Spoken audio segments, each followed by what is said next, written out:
আন্তর্জাতিক অপরাধ ট্রাইব্যুনালে চলমান মামলার অগ্রগতি নিয়ে কথা বলছেন চিফ প্রসিকিউটর আমিনুল ইসলাম। সরাসরি যুক্ত হচ্ছে সেখানে।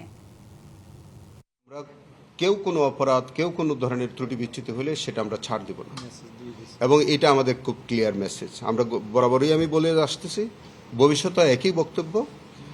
আমাদের ফ্যাক্ট ফাইন্ডিং কমিটিতে হয়তো সেই মেসেজটা আমরা ক্লিয়ারলি আরো বলে দেব।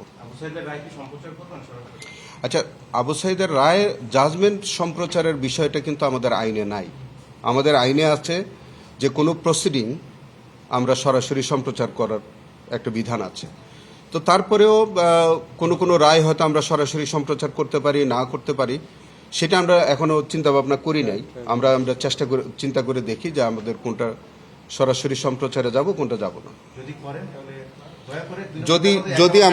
যদি সম্প্রচারে আমরা সরাসরি যাই, আপনাদেরকে অবহিত করব।